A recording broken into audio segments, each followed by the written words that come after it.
strong.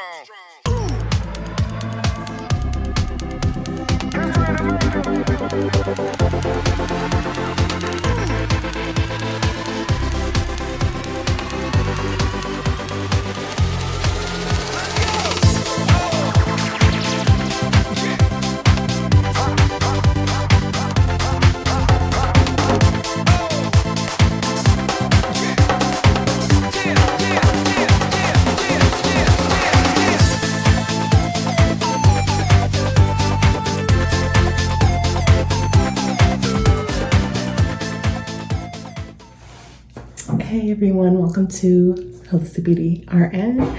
This video today is going to be day in the life of a family nurse practitioner, and I'm going to take you guys along with me to work. So I'm in the process of getting ready for work. So this is going to be my outfit for the day. Got my black slacks here, my little maroon top, and then you can see my lab coat behind here with my pens and pen light in tow, in addition to some supplies in my pockets there. So I'm just going to go ahead and get ready and then start preparing my lunch and be on my way.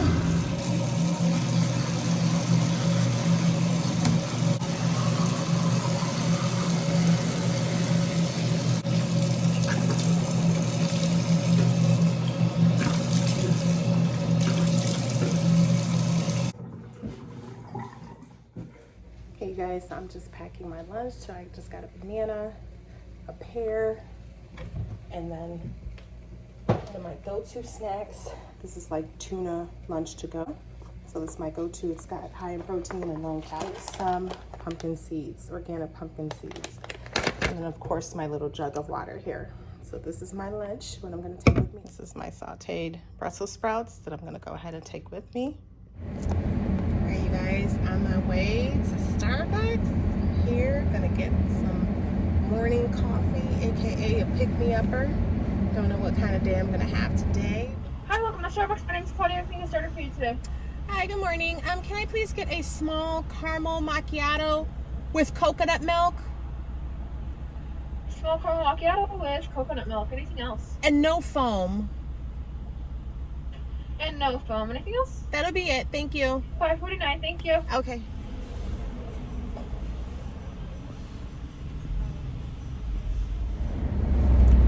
All right, you guys. So I'm en route on my way to work right now.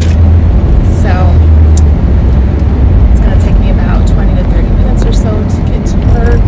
So in the meantime, what I like to do is just kind of like sit and think about the day, like, you know, just to kind of give myself a positive mindset, because it's so important to be positive and just to check your emotions at the door, whatever you may be going through, not to bring any negative energy into the job, because it can definitely affect the outcome and who you're around. So I just try to focus on positive things, you know, inspirational quotes, to just lift my spirits, to stay in that positive mindset realm, which luckily isn't that hard for me to do anyway, but just to kind of, you know, remember who I am, you know, just to instill in myself, you know, today's going to be a great day, you know, you are what you make of it, God is in control, you can do all things through God who strengthens you,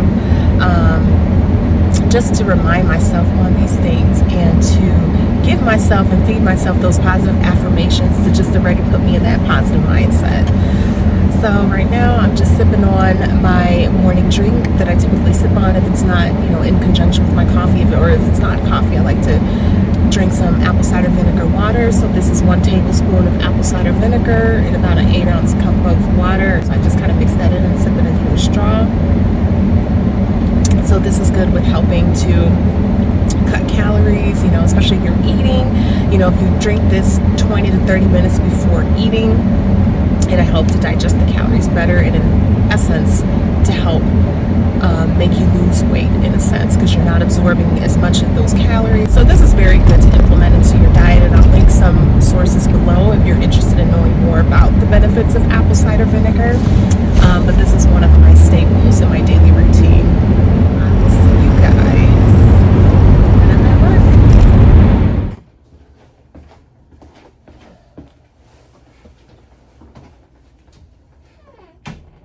Oh, yeah. Snow outside, you guys. It's coming down really hard now. Got my lunch bag here. A little bag here. I have like all my notes and resources in here if I need it. Hand sanitizer, lotion, all that good stuff.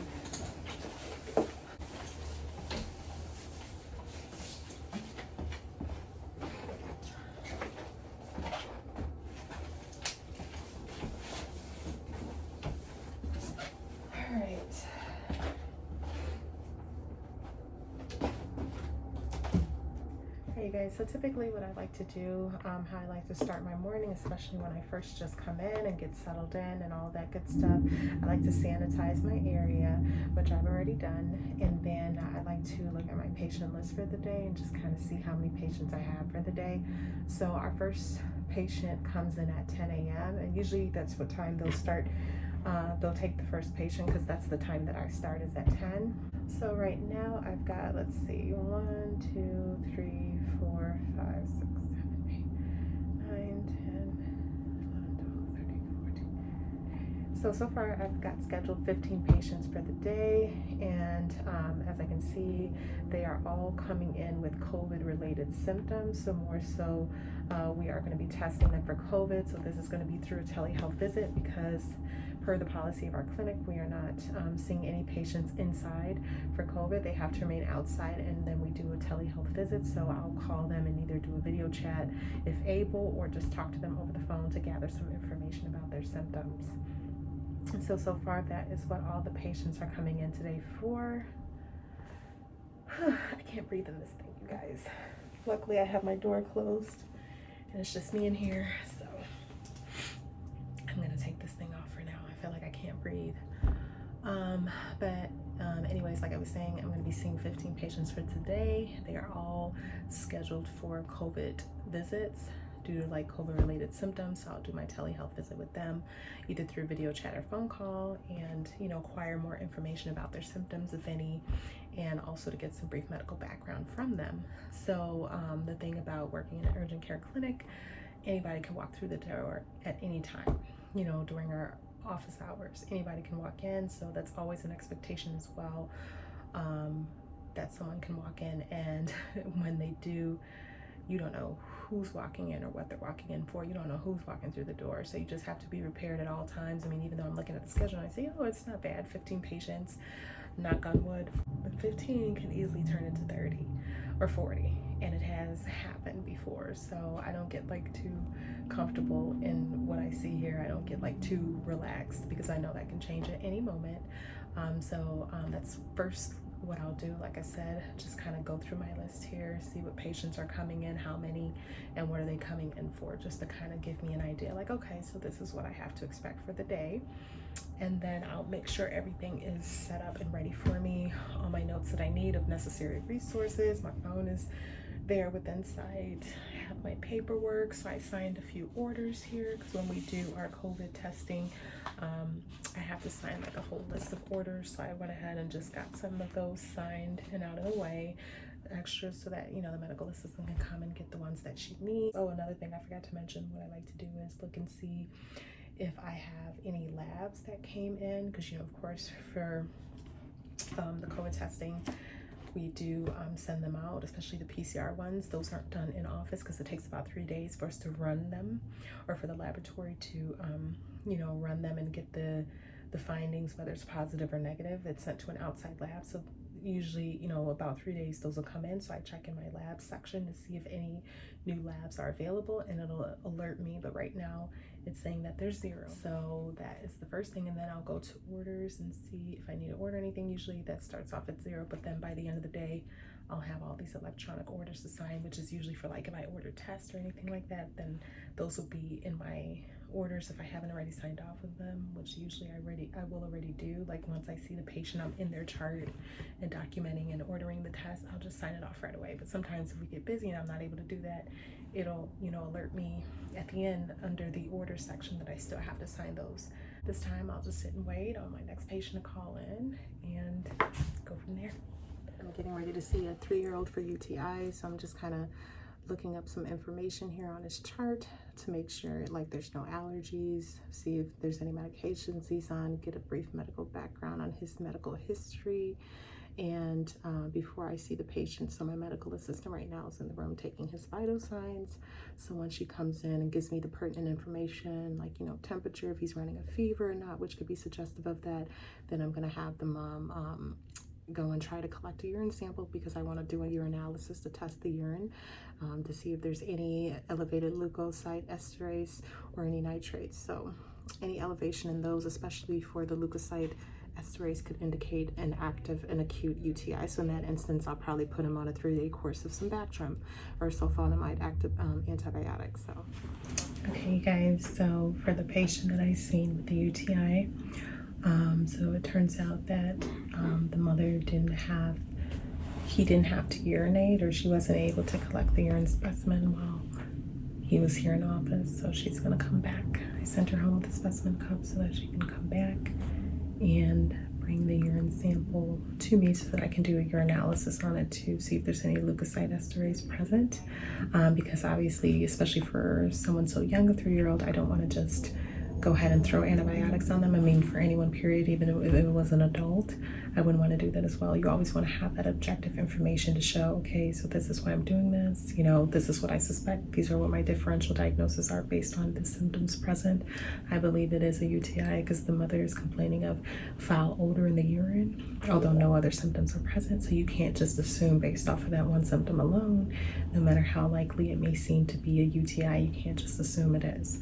So you need more concrete objective evidence, such as the urinalysis or urine culture, to see like, okay, this is definitive proof that it is a UTI because the urinalysis came back positive for leukocytes, and the culture comes back showing that there is over 100,000 colony forming units of bacteria present. So this is the bacteria, or this is the antibiotic that is able to treat it based on the sensitivity of what the bacteria is more susceptible to.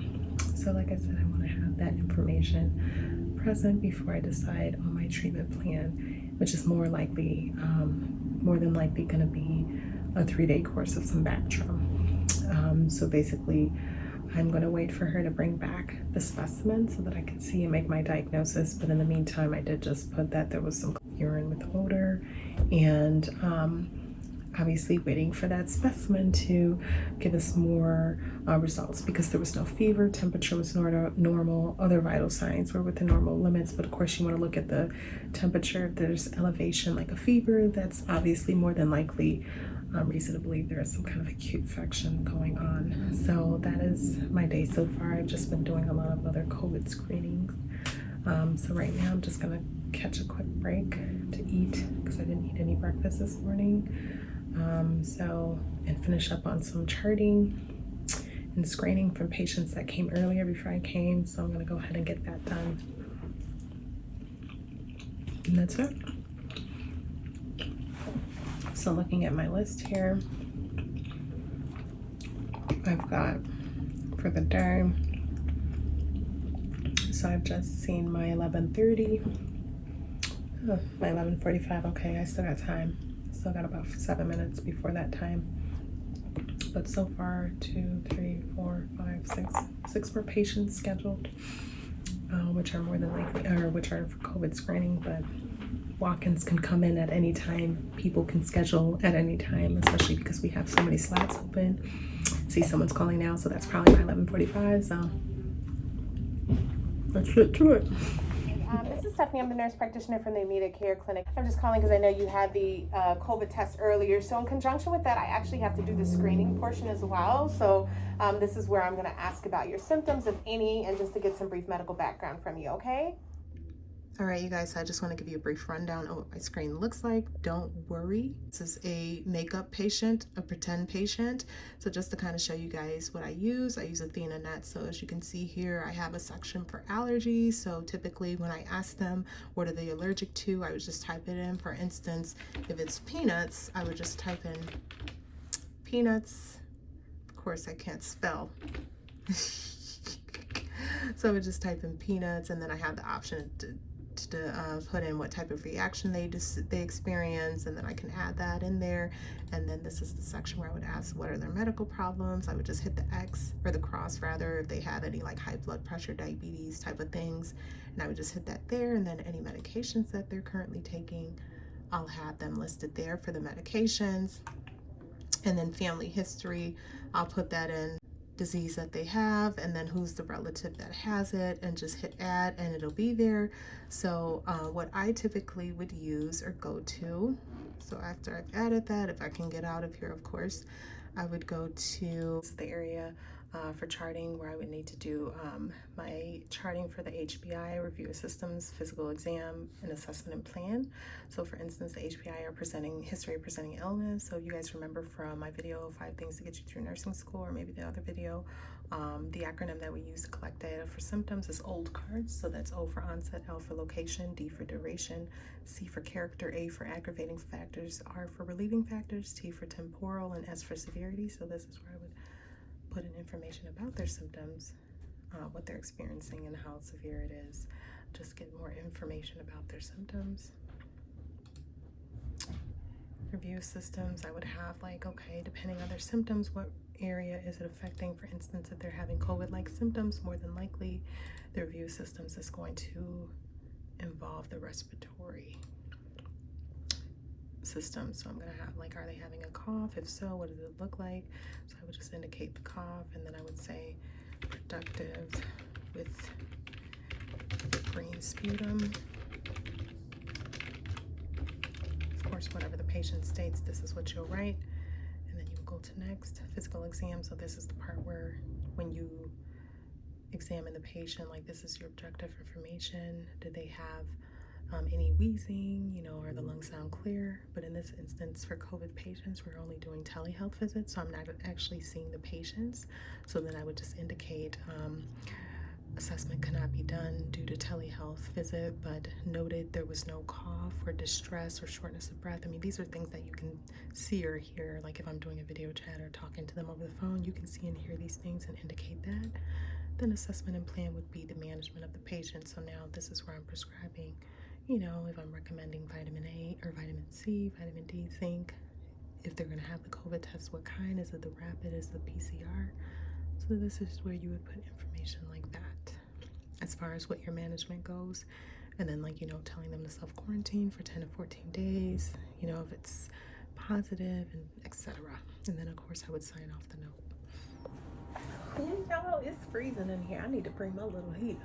But anyway, so I'm just chiming back in, you guys, to let you guys know about the UTI results for the patient that I've seen.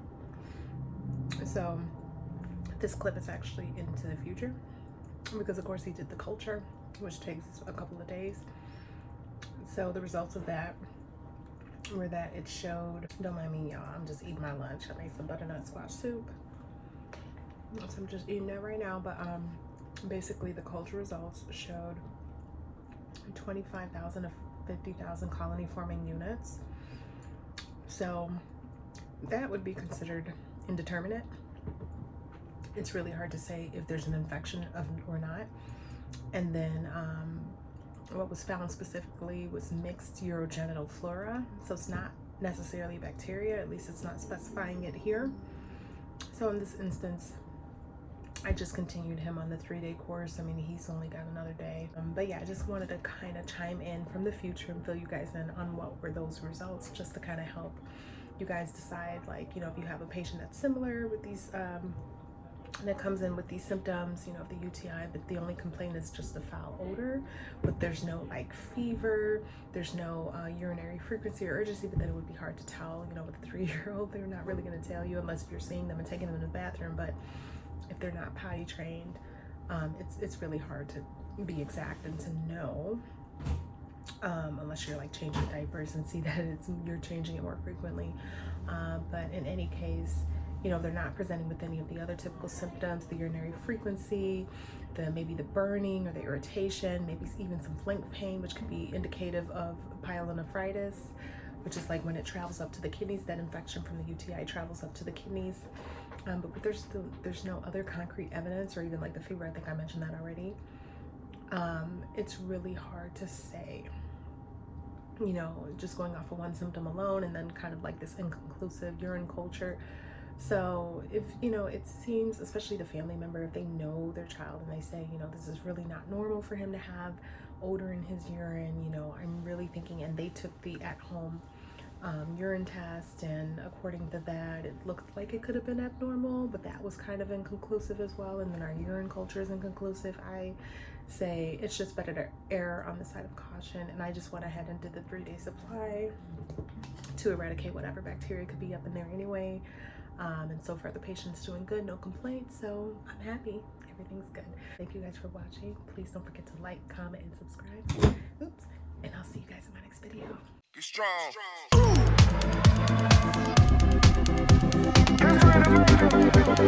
strong.